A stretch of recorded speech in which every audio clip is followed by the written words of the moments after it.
Assalamualaikum warahmatullahi wabarakatuh. Nama saya Hasbi Syariki, NIM 0204203043, kelas HES1D Muamalah.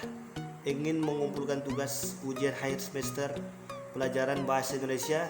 Dosen pengampunya yaitu Ibu Junaida MPD. Kalimat. Sebelum kita masuk di pembahasan selanjutnya, mari kita telah lebih dahulu apa itu kalimat. Pengertian kalimat. Kalimat adalah kumpulan kata yang setidaknya terdiri dari atas subjek dan predikat.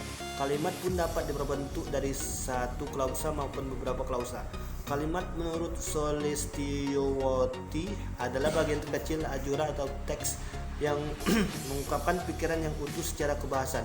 Menurut para ahli, kalimat merupakan bagian terkecil dari suatu ujaran atau teks atau wacana yang mengungkapkan pikiran yang utuh secara ketebahasan.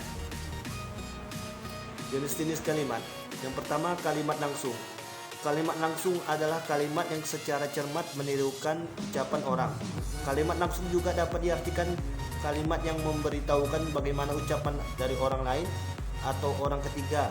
Kalimat ini biasanya ditandai dengan tanda petik dua dan dapat berupa kalimat tanya atau kalimat perintah. Contohnya, ibu berkata, "Rohan, jangan meletakkan sepatu di sembarang tempat." "Saya gembira sekali," kata ayah, "karena kamu lulus ujian." Yang kedua, kalimat tak langsung. Kalimat tak langsung adalah kalimat yang menceritakan kembali ucapan atau perkataan orang lain. Contohnya, yang pertama, ibu berkata bahwa dia senang sekali karena aku lulus ujian. Yang kedua, kakak berkata bahwa buku itu harus segera dikembalikan. B. Berdasarkan jumlah frasa atau struktur gramatikal.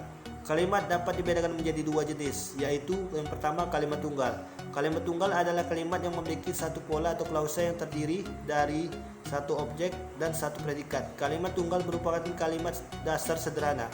Kalimat-kalimat yang panjang dapat dikembalikan ke dalam kalimat-kalimat dasar yang sederhana dan dapat juga ditelusuri pola-pola pembentuknya. Pola-pola kalimat dasar yang dimaksud adalah KB plus KK, kata benda plus kata kerja. Contohnya, Victoria bernyanyi. Victoria subjek, bernyanyi predikat. A. Kalimat majemuk. Kalimat majemuk terdiri atas dua atau lebih kalimat tunggal yang sering kali dihubungkan baik koordinasi maupun subordinasi. Kalimat majemuk dapat dibedakan atas tiga jenis, yaitu yang pertama, kalimat majemuk atau setara atau KMS.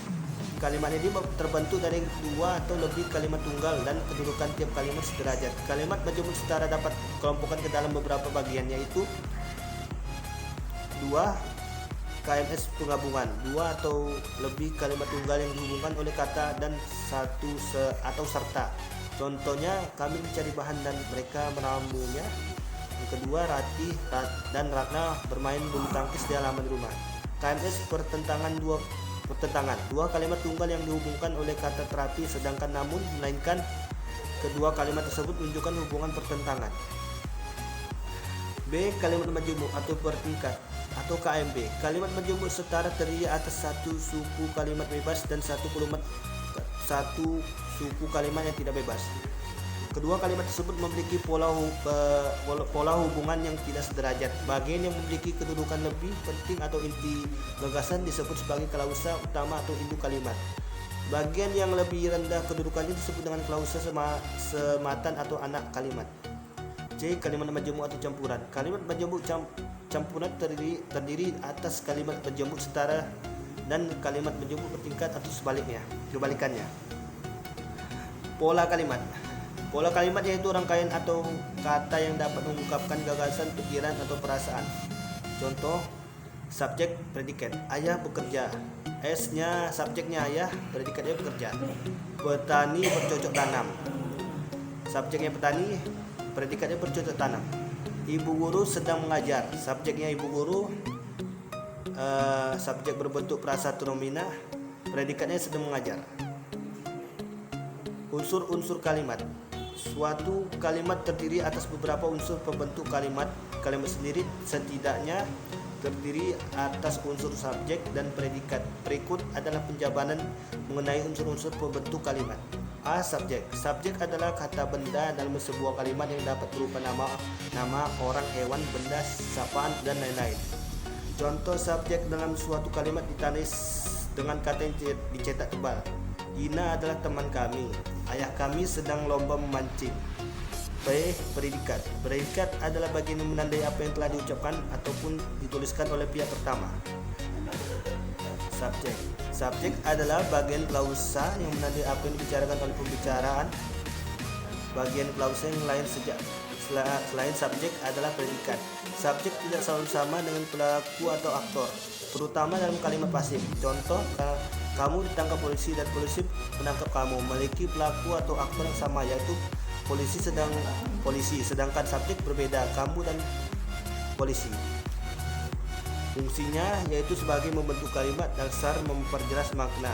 Contohnya, ibu di dapur sedang masak gulai daging kambing. Pak Joko dari Salatiga kini menatap Jakarta. Andi sangat kesan mengetahui bahwa dompet miliknya telah dicopet. Predikat. Predikat adalah bagian kalimat yang menandai apa yang dikatakan oleh pembicara tentang subjek. Pada beberapa bahasa, misalnya bahasa dalam rumpun, bahasa Indo, Eropa, predikat harus mengandung unsur verba. Yang pertama, membentuk kalimat dasar, kalimat tunggal, kalimat luas, kalimat majemuk. Yang kedua, menjadi penjelas, yaitu memperjelas pikiran atau gagasan yang diungkapkan dan menentukan kejelasan makna kalimat. Tiga, menegaskan makna. Atau empat, membentuk kesatuan pikiran. Contohnya, ayah mengunci pintu dan pagar rumah. Mengunci, Pak Rusya menutup pintu tokonya. Objek. Fungsi objek dapat berubah menjadi subjek atau jika kalimat tersebut diubah menjadi kalimat pasif.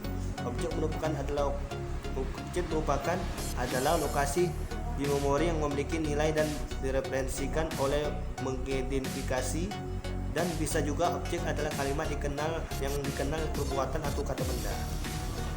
Pelengkap. Bagian frasa verba yang membuatnya menjadi predikat lengkap dalam klausa. Pelengkap dapat berupa frasa atau nomina, verba, adjektiva, atau proposisi atau klausa.